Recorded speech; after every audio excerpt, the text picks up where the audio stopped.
ধন্যবাদ মাননীয় স্পিকার। বিসমিল্লাহির রহমানির রহিম।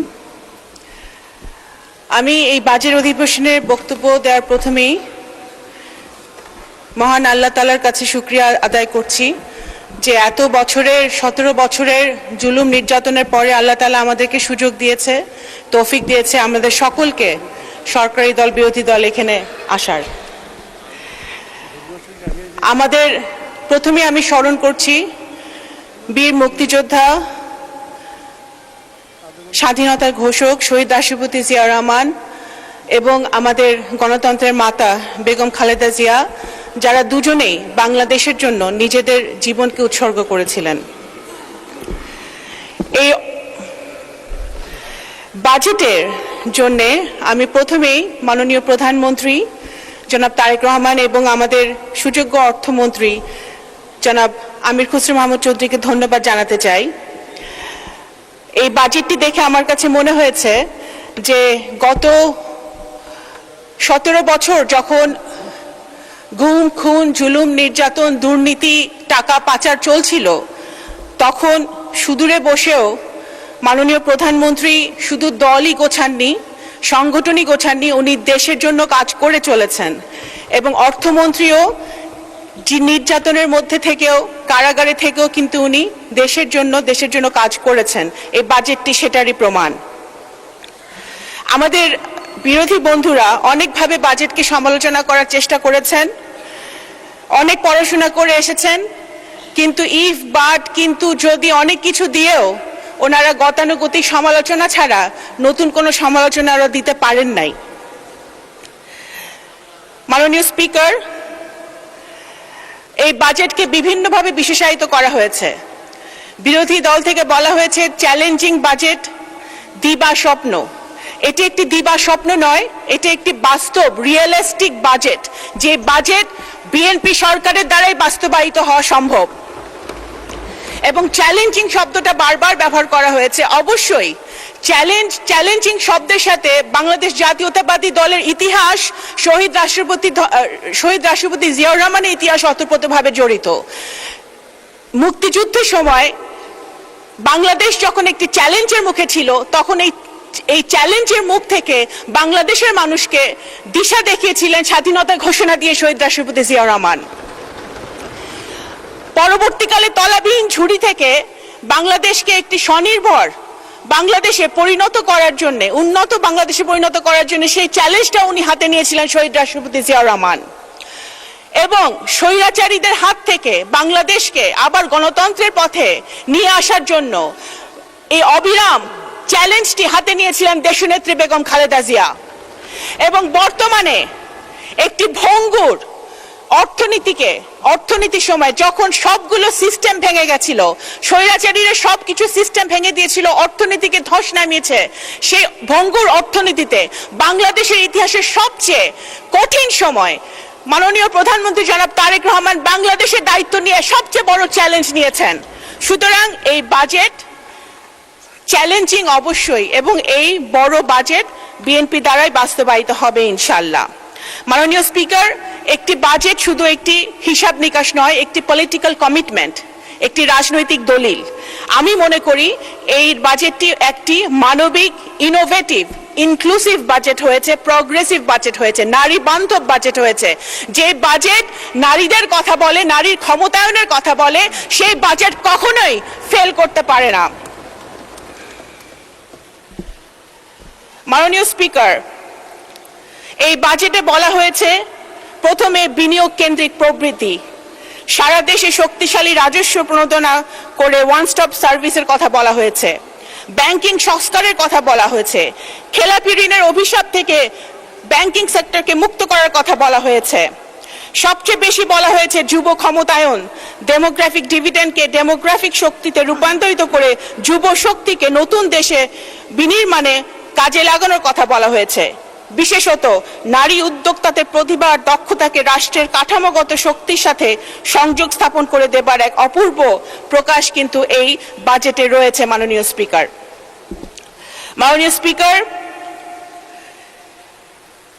এই বাজেটে বলা হয়েছে সুন্দরভাবে, আমাদের অর্থমন্ত্রী কিন্তু তুলে ধরেছেন বৈশ্বিক অর্থনীতির একটি সিগন্যালিং মেকানিজম। সম্পদ, ইনকাম এবং মুদ্রা যে আলাদা আলাদা চারটি শব্দ, চারটি শক্তিশালী শব্দ মাননীয় অর্থমন্ত্রী সেটা বুঝিয়ে দিয়েছেন। আমাদের এই বাজেটে যদি আমি বড় দাগে যদি হাইলাইট করি, কৃষিতে 12 লাখ কৃষকের যে 10,000 টাকা পর্যন্ত কৃষি ঋণ মওকুফ, 25.22 লাখ প্রান্তিক কৃষককে বিনামূল্যে বীজ, সার ও উপকরণ, কৃষক কার্ড পাইলট কর্মসূচি, স্বাস্থ্য হেলথ কার্ড চালুর ব্যবস্থা, রংপুর, খুলনা, রাজশাহী, বরিশাল, সিলেট, কুমিল্লা সহ বিভিন্ন জেলায় শিশু হাসপাতাল চালু। এগুলো শুধু টিপ অফ দ্য আইসবার্গ মাননীয় স্পিকার। শিক্ষাতে আমাদের 2 লাখ প্রাথমিক শিক্ষার্থীকে বিনামূল্যে school uniform, mid day meal, বিজ্ঞান তথ্য প্রযুক্তিতে পেপ্যাল ও আন্তর্জাতিক পেমেন্ট গেটওয়ে চালু, ফ্রিল্যান্সারদের সুবিধা, 1500 শিক্ষা প্রতিষ্ঠানে বিনামূল্য ওয়াইফাই, বিদ্যুৎ ও জ্বালানিতে সংস্কার, পরিবহন ও যোগাযোগে ইলেকট্রিক বাস চালানোর একটা কথা হয়েছে, মহিলা শিশুর জন্য পিঙ্ক বাস চালুর কথা হয়েছে, ফ্যামিলি কার্ড চালুর কথা, ফ্যামিলি কার্ড অলরেডি চলমান আছে, এবং স্থানীয় সরকার পল্লী উন্নয়নে বিশাল বাজেট রাখা হয়েছে। এগুলো শুধু এই ব্যবস্থাগুলো প্রমাণ করে যে এই বাজেট জনবান্ধব বাজেট, যেটা বিরোধী দল থেকে প্রায় বলা হয়েছে শুধু ব্যবসায়ীদের বাজেট। এটা ব্যবসায়ীদের বাজেট নয়, এটা গরিব মারার বাজেট নয়। যদি কিছু হয়ে থাকে এটা গরিবদেরকে বাঁচানোর বাজেট, রক্ষার বাজেট। আবার বলা হয়েছে বাজার থেকে বিপুল আমরা ঋণ নিয়েছি। এই অভিযোগ একেবারে বিভ্রান্তিকর মাননীয় স্পিকার। এগুলো কৌশলগত বিনিয়োগ, ভোগ নির্ভর ঋণ নয়। বাংলাদেশের সরকারি ঋণ জিডিপি অনুপাতে বর্তমানে প্রায় 42%, যা জাপান, যুক্তরাষ্ট্র, যুক্তরাজ্য, চীন এবং ভারতের তুলনায় অনেক বেশি সুষম ও টেকসই। এই পরিমিত ঋণ উৎপাদন ক্ষমতা জোরদার করতে, পণ্য সেবার সরবরাহ বাড়াতে এবং বাজার মূল্য, পণ্য ও বিনিয়োগের স্থিতিশীলতা নিশ্চিত করতে ব্যবহৃত হচ্ছে। মাননীয় স্পিকার, আমার সময় শেষ, সময় আপনি দিবেন না, শুধু এতটুকুই বলে শেষ করতে চাই যে এখানে জুলাই যোদ্ধাদের জন্য বাজেট রাখা হয়েছে, সেটা আমরা স্বাগত জানাই। অবশ্যই যদি প্রয়োজন হয় আরো জুলাই যোদ্ধাদের পরিবারের জন্য বাজেট আমার মনে হয় রাখা উচিত, কিন্তু 17 বছরে আমাদের তৃণমূলে হাজার হাজার নেতাকর্মী, গ্রামের গরিব নেতাকর্মীরা যারা নির্যাতিত হয়েছে তাদের জন্য বাজেটে অ্যালোকেশন রাখা প্রয়োজন মাননীয় স্পিকার। এখনো তারা ছিন্নমূল অবস্থায় রয়েছে, তাদের কথা আমাদের ভেবে দেখতে হবে মাননীয় স্পিকার। আপনাদের অসংখ্য ধন্যবাদ মাননীয় প্রতিমন্ত্রী। এই বাজেটের 2-3টি দিক নিয়ে অনেকেই সমালোচনা করছে। তার মধ্যে একটি হচ্ছে রাজস্বের লক্ষ্যমাত্রা 6,95,000 কোটি টাকা, ঘাটতি বাজেট 2,34,000 কোটি টাকা। প্রকৃত অর্থে অর্থমন্ত্রী, আমি জানি উনি যে ভিশন থেকে এই লক্ষ্যমাত্রা নির্ধারণ করছেন, ঘাটতি দিয়েছেন, সেটি পূরণ করতে তারা সক্ষম হবেন। আমি অর্থমন্ত্রীর সাথে এখানে একটি বিষয়ে দ্বিমত পোষণ করব। করমুক্ত আয়সীমা 3,75,000 টাকা রাখা হয়েছে। প্রকৃত অর্থে বাংলাদেশের বর্তমান আর্থসামাজিক বাস্তবতায় অ্যাভারেজ 30 থেকে 40,000 টাকার নিচে আয় করে মানুষ লাইফ লিড করা খুব ডিফিকাল্ট। সেক্ষেত্রে আমি মনে করি এটাকে 50,000 করে মান্থলি ধরে 6 লক্ষ টাকা পর্যন্ত যদি আয়কর মুক্ত করা হয় এবং তারপরে রেভিনিউ যদি আহরণ করার জন্য জোর দেওয়া হয়, কারণ এখন ইউনিয়ন পর্যায়ে, উপজেলা পর্যায়েও অনেক সক্ষম করদাতা পাবেন। কারণ বর্তমান যে করদাতা আছে সেখানে মাত্র 30 থেকে 35% মানুষ কর দেয়। সুতরাং আপনি যে সোশ্যাল সেফটি নেট সরকার এত এক্সপেনশন করতেছে, এখানে যদি ওই কর আদায়ের দিকে আপনি গুরুত্ব দেন এবং কিছুটা এনফোর্স করতে হবে, তাহলে এই লক্ষ্যমাত্রা পূরণ অস্বাভাবিক কিছু নয়।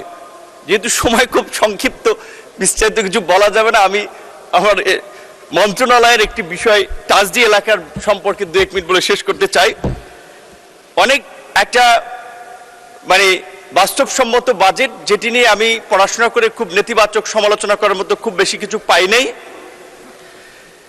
কিন্তু আমার মন্ত্রণালয়ের বাজেট গত বছরের চেয়ে একটু হলেও কমেছে, কিন্তু সরকারের নির্বাচনী কমিটমেন্ট অনুযায়ী 1 কোটি কর্মসংস্থান বিদেশের সৃষ্টি করতে হলে স্কিল ম্যান পাওয়ার তৈরি করার জন্য আমার মন্ত্রণালয়ের মধ্যে একটু বাজেট বৃদ্ধি করানো দরকার। এটি নিয়ে আমি ওয়ারিড নই, কারণ প্রধানমন্ত্রীর সাথেও বলেছি, তিনি বলছেন যা লাগে আপনার কাজ করতে আমরা দেব, এমনকি অর্থমন্ত্রীও বলেছেন যা লাগে দেব। সুতরাং সেটি নিয়ে আমি উদ্বিগ্ন নয়। এবার এলাকার প্রশ্নে একটু বলে শেষ করতে চাই, যেহেতু আমরা কথা বলার খুব বেশি সুযোগ পাই না। মাননীয় প্রধানমন্ত্রী সহ অনেকেই জানেন, এবং আমি স্বাস্থ্য প্রতিমন্ত্রীও বলেছেন চরাঞ্চলকে নিয়ে একটি ফাউন্ডেশন ফোরাম আর একটি কর্তৃপক্ষ গঠন করার। আমি একটি চরাঞ্চলেরই মানুষ, সেই জায়গা থেকে সেখানকার স্বাস্থ্য, মানুষের জীবনযাত্রা যে কি করুণ দশা, আমি শুধু এটুকুই বলবো, স্বাস্থ্য প্রতিমন্ত্রী সহ আরো অনেকে বলেছেন সরকারের এই জায়গায় একটু চিন্তা করা দরকার এবং অর্থমন্ত্রীর বিশেষ দৃষ্টি।